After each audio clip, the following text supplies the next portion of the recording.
Yo, what is up everyone? It's ChelloC and welcome back to the ChelloC Podcast. Today we have a lot of different stories that I'm going to be telling you guys, but before we get into that, I just want to tell you guys thank you for supporting my last podcast. The last podcast got a lot of views. It was a little bit less than what my first and second podcast got, but it was still very great, and I appreciate all the support and for everyone just popping up and showing up and supporting my special fifth podcast. I've been planning this podcast for a while. It was a part of my plan when I made the podcast. I just really wanted to make it to these milestones. The milestones that I set for myself. I didn't want to give up. My fifth podcast was one of those milestones, and my next milestone, I got an even greater surprise for you guys. So just stay in tune for it. But I just appreciate everybody who supported the last podcast. And also, before we start the entire podcast, I just want to say, if you're new to the channel, please subscribe, as it does help the channel and it does grow the algorithm and help me get further into the algorithm. Please leave a like, as that also helps, and share the video, and make sure you turn on post notifications, because who doesn't like to see when I post? Of course, why not?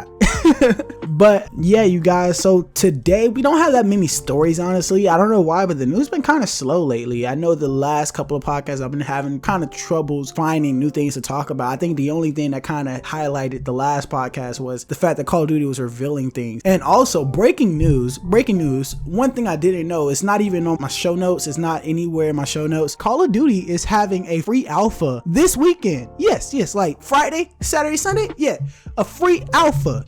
Anyone can play it. It's not just YouTubers. You can literally play it yourself. They're having a free alpha for everyone on the PlayStation side. If you own a PlayStation, I guess it's a part of their exclusivity. So if you would like to go ahead and play Call of Duty Cold War, it is free this weekend. Pre-downloads start tomorrow. Today for me is Wednesday the 16th, I believe. So starting Thursday the 17th, there will be pre-downloads. You can just go ahead and hop into the PlayStation Store, look up Call of Duty Cold War, and download the pre-alpha. I know, surprising, right? I just heard it before I started recording. I was like, wow, this is crazy. I wish I would have put it in my show notes, but I didn't. But now I'm telling you guys. So if you would like to play Call of Duty Cold War, go ahead and download that. You're doing yourself a disservice, bro. Download that. I know you got a PlayStation. Who has an Xbox? Who? I don't. No one likes Xbox. No one need Xbox. No one need Xbox, man. No one wants that, okay? They have no games, all right? So let's go ahead and hop into the first story of the day. It seems like Control got caught into a lie this past week, and I think this is one of the first major times where we caught a studio in a lie. And I'm not gonna lie, boy, they in a little bit of a doozy right now. So it seems like, I think I mentioned this story, or I may not have. It may have just gotten jumbled up into the news, but it seems like Control had an Ultimate Edition that was pretty much the next gen upgrade that people were looking for. As other people have done this, like Call of Duty has done the same thing, where they have an Ultimate Edition of their next game that serves as the next gen upgrade. Control came out earlier this year, and I guess they said that the Ultimate Edition, when they brought out their Ultimate Edition, which is pretty much the edition that comes with all of the season pass DLC, and it's just like an ultimate version of Control that's coming out, but that edition also comes with the next gen upgrade, so that when you transfer to the next gen, you get that upgrade for free. But everyone else who bought Control, and everyone else who has bought not only the season pass on its own, or have maybe bought the DLCs on their own, they won't get that next gen upgrade. And they were mad about that. They were really pissed, and I mean rightfully so. You know, like, you supported this game since it came out. You have been a fan. Not everybody bought the season pass, not everybody stayed around for the DLC, but if you were a fan enough to stick around for the DLC, you are essentially getting shafted right now. You are getting the bit shaft in the ass, all right? Like, this is not fun for anybody, okay? So it seems like everybody who has supported Control from the day it came out, buying all of his content, is getting shafted because they do not have the next gen upgrade for Control for the next gen, even though they've supported it. And pretty much the only thing that's standing in their way is a name, you know, like a complete edition. You know, they have the complete edition of the game, but because they don't have the complete edition, they don't want to buy the game all over again with all the access and stuff like that in order to get a next gen upgrade. And that is essentially the biggest shaft I've ever seen in my life. Pause. But that is crazy. You know, like, you're getting fucked at that point. The people that you supported for so long just doesn't care about what you think at all. I don't know, man. I don't know what to tell these people. But good things did happen. That is the point of the story. Good things did happen. Control got caught in the lie because they said that they couldn't be able to transfer them over to a complete edition and give all players who bought the season pass and or bought all the DLC content a free next-gen upgrade, when it turns out that was all a lie. Some PlayStation players was able to come across the complete edition by accident. They ended up owning the complete edition just by owning all the DLC. So it was like, I thought they said they couldn't do this, and then turns out this is just happening by accident. You know, like it's obviously something that they can do. And as it is now, I don't think that 505 Games or Remnant has responded to this at all. But yeah, they gonna have to come to the terms of what they just did and how that fuck up may just end up making everyone not trust them anymore, you know. And I don't think that they make that good a quality of games. A lot of people don't even know Control exists. So if they're already kind of like breaking off their fan base that already exists for them, I think it might be a downward spiral for them, especially since EA is having troubles with their market and they're one of the biggest publishers in the world, and you're making troubles for yourself and you're a nobody. No one really knows about Control, and even if they did, the story is so complicated and convoluted that I don't think most people would be able to play the game. Nobody would really care to play the game. And then also your other game that came out was a complete fail that no one would want to play. It was an Xbox exclusive. I know, right? Xbox exclusives games. Oh my god, testing. Xbox have no games, all right? But they had a game, I forgot what it was called. It was Quantum Break. That's what it was called, Quantum Break. And they included a TV show inside of the game. Like, it was a TV show type thing that was all mixed together. It was stupid. No one wanted to play that. Outside of that, I hope that they find a way to make their fans feel better, or at least give the fans who bought the season pass or have bought in all the DLC, just give them a free upgrade. Stop being a dick, okay? But moving on to the next news, we have Ninja signing with Twitch. I never thought I would see this happening, especially with all the drama that went on once Ninja moved to, you know, his new place. You know, he moved to I think it was Mixer. I guess because Ninja had nowhere else to go, he decided just to sign back to his old home. It's a little disappointing for me, I must say. It's disappointing for me to see Ninja go back to Twitch, not only because once Ninja left, they kind of did the dramatic thing of like letting other streamers essentially stream on his account, I guess. Like, you know, they pretty much promoted other Twitch streamers on his account, which is kind of scummy. But not only is it scummy, but when they did that, something happened where a person was streaming porn, I believe, and it was porn being played on Ninja's account, which is horrible for his brand. It's almost as if, like, let's say Burger King pissed off Twitter, and then out of nowhere, Twitter makes a post that is porn on a Burger King account. You know, it's just kind of like, it's very scummy if you think about it that way, because you're messing with a personal brand at that point. But it seems like Ninja doesn't care, and he signed back with Twitch. And another reason why this is kind of disappointing is because I was kind of hanging on to that thread of maybe, just maybe, Twitch might create another live streaming service with Dr. Disrespect and also Shroud. That was a huge rumor going around, especially when Dr. Disrespect got kicked. Everyone was like, oh, it seems like he might have gotten kicked because him, Ninja, and Shroud are only following this one streaming platform that looked like it's about to bubble up. Everybody thought that was weird. It was like, are Dr. Disrespect, Shroud, and Ninja gonna create one, or are they signing with this new major live streaming service? We don't know, but it just seems like that never materialized. It never went anywhere. So I don't know. I guess happy-go-lucky for Ninja. The numbers haven't been released yet, so no one knows how much Ninja signed to go back to Twitch. No one knows at all. So we're gonna have to find that out later if we ever do find it out, because, you know, that's pretty big information. But shouts out to Ninja, bro. He just won a big $30 million contract with Mixer pretty much going away and Facebook having to delegate that money to him. But he also signed for more money just to go back on Twitch. So I mean, big wins for Ninja, bro. You can't hate, bro. You can't hate. I really appreciate what he's doing for the community, and he's bringing more money to this community in more ways than one. And maybe if I ever become a live streaming guy or a live streamer, whatever the case might be, I may be able to run into some bags like Ninja, because he done opened the door for the bags to come. And hopefully, you know, I could be the first black guy to open up the bag for black live streamers. You know, be out here, you get what I'm saying? Black live streamers, we are good, you get what I'm saying?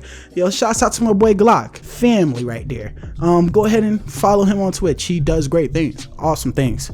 But when I get on my shit, when I get on Twitch myself, you know what I'm saying? You know what I'm saying? You gonna have to You have to hop on, you know what I'm saying? Going on to our next news, we have PUBG. PUBG has made over $3.5 billion. Whoa, hold up. Not million, $1 billion. $3.5 billion in microtransactions in its lifetime. That is ridiculous. And it's almost so ridiculous for me because EA has made over $1 billion in a matter of a quarter of a span for its microtransactions. That has been proven, and it's been released in their statements and their conference calls and all that stuff. Pretty much when they release their statements to the stockholders and all that stuff, just to let them know how well they're doing as a business. We've seen that EA is making a lot of money, and to see that such a small gaming company, like the company who made PUBG, because I don't know them, that's how small they are. I'm pretty sure PUBG is pretty popular because before Fortnite, PUBG was the thing, but I'm just saying, like, something that is so niche, like no one really plays PUBG, especially not in the console space. It's more of a PC game. It's like there's no real MLG plan for it. Once Fortnite came out, no one was really playing PUBG because it's kind of like it was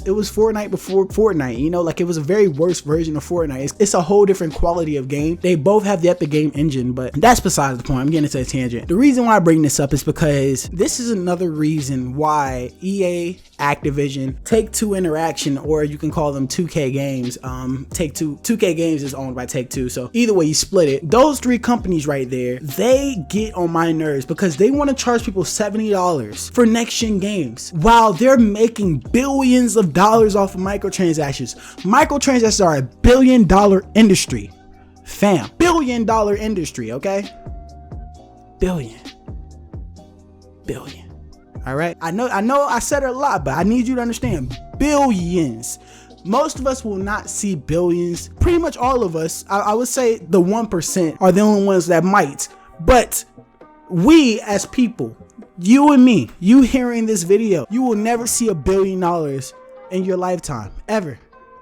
It won't happen. PUBG in its lifetime, which is a span of maybe 4 or 5 years, has seen over $3.5 billion. Activision in a span of a quarter has earned over $1 billion through Warzone, through microtransactions in Warzone. EA has earned over $5-6 billion just off of FIFA. You know what I'm saying? So why charge customers an extra $10? It's not a lot. I don't even think that's what we're arguing. I think it's just, if you're such a microtransaction heavy gaming service, right? You live in the era and you subscribe to the belief of games as a service, and that's what you're selling to people. You're selling a service for a game. Why increase the price if that is not where you're making the bulk of your profit? You know, like it seems to not even make sense. It's just like you just want to squeeze, so you want to squeeze just a little bit more. You just want a little bit more to be squeezed. I could understand if Cyberpunk said this. I could understand if Sony said this for their new exclusive titles. I could understand if maybe Konami said this for the next Metal Gear major title. I could understand if Rockstar said this for their next Grand Theft Auto game. But 2K, I know Rockstar is owned by Take-Two Interactive, but 2K, EA Madden, EA FIFA, Activision Call of Duty. Why does that even make sense? Why? It's not even a point of contention. No one is even calling this out. Like, everyone's just like, yeah, $70. It takes more to make a game. It takes more to make a game, but $10 more. They need $10 more from me to make the game that's gonna make them over $8 billion in a quarter, because of everybody buying the new animation for whatever, or the new Nikes, or trying to get their My Career player up to like 99 overall, or whatever the case, or, you know, these people over here buying gun skins and guns to make their guns better, and emotes while they're, you know, playing Warzone. You know, I get killed and I see a nigga, you know, flexing, you know, taking out a phone for the gram. You know what I'm saying? Like, this is where they make their money at, bro.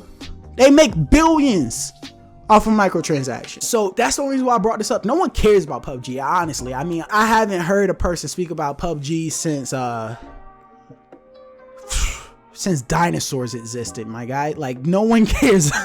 No one cares about PUBG at all. But it shows that even the niches of video games are making billions and millions of dollars off of microtransactions. So therefore, there is no need for a $10 price hike on video games.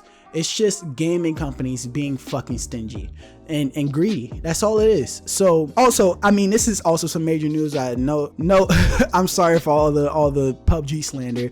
This is also pretty big news. It seems like PUBG is also cutting Tencent out of their Indian market, as Tencent, a Chinese company, has been blocked in India. That's very big news. Tencent is owned. I said this on my first podcast. If you haven't seen it, go ahead and check it out. It'll be right there. Right there. Just go ahead and check it out.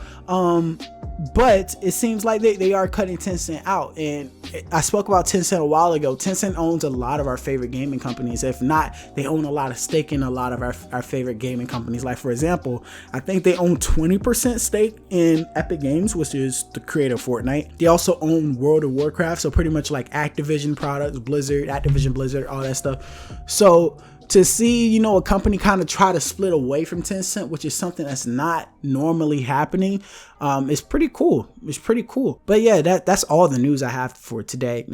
I'm sorry. I hope you guys enjoyed. If you did, please leave a like and subscribe.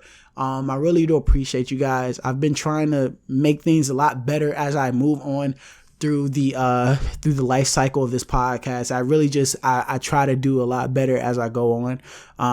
I have been slacking a little bit, but it's just because a lot of things have been happening in my life. I've had to help a friend move. She got into a car accident, and she also had to move, and she had a 3-day span where she had to stay with me because there was nowhere else for her to go. So that took a lot of time out of my schedule to really help. And I wasn't able to really record like that. And also just like pushing back my 5th podcast, as it took a really long time. It was like a special thing for me.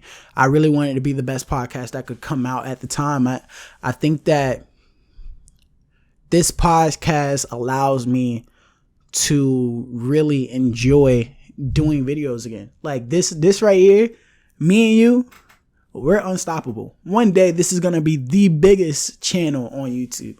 One of the biggest. I don't think anybody can beat PewDiePie at this point. PewDiePie is just PewDiePie, my guy. Like, PewDiePie is just that guy. I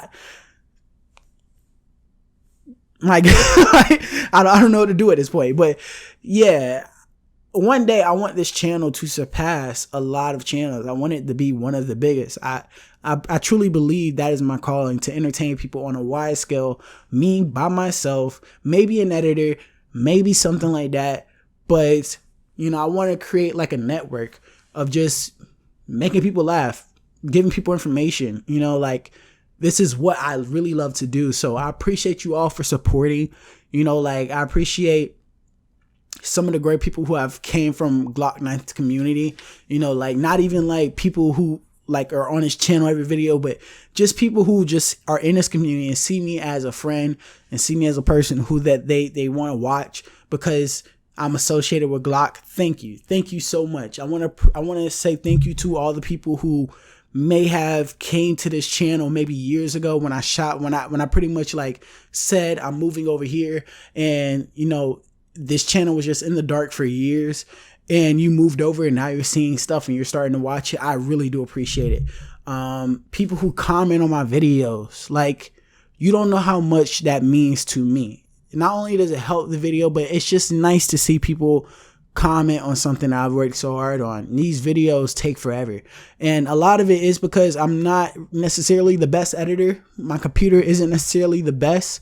It takes me a little bit longer than most people would if you just had a normal, standard laptop for 2020. Like a laptop in 2020 can run way better than this laptop I have now. So it's just a whole different vibe. But, these videos do take a long time. They take days to accomplish. I'm talking like 8 hours in a day of just straight editing, and then going to sleep, waking up and editing for 8 hours again. Then making a thumbnail that I think will be catchy or something like that, making a title, and then posting on a Friday. It's just a lot of work, and it's amazing to see that people are actually watching me and people are commenting and showing love. That is the best compliment that a creator could have. I've been doing this for about 5 or 6 years now, and I think that is still one of the best feelings of posting videos. Like from being a small YouTuber, 100 subscribers, 200 subscribers to having 1,000 subscribers. The best thing about doing this is literally just seeing what people have to say about the content that you spent so much time on.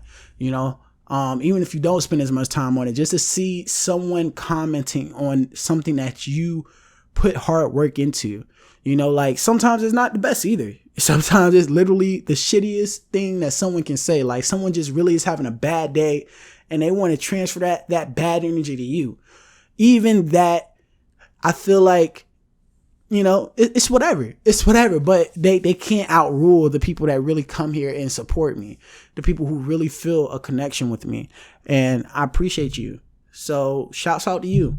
And hopefully when we get to our special 10th episode, our special 15th episode, and our special 20th episode, I can show you guys I'm worth your time and I'm worth your energy, and that I can entertain you in some way, shape, or form. I can shape the way that you think about things and just show you a new perspective and make you laugh and make you not think about the life that's going on with this whole pandemic thing, because honestly, that's what y'all are doing for me. I don't have to worry about the pandemic because, nigga, I'm having fun making YouTube videos, bro. Fuck that shit. Nigga, we living life around here. You know what I'm saying? But that's enough of my little rant. Just kind of pushing the time a little bit. But, 25. Okay. Yeah, I think we hit 25 minutes. You know what I'm saying? But, look, shout out to y'all. Thank you for watching the video. Subscribe, like, share the video. Turn on post notifications, because who don't like to be notified when I post? You know what I'm saying? And I'll see y'all in the next podcast. I'm out. Peace.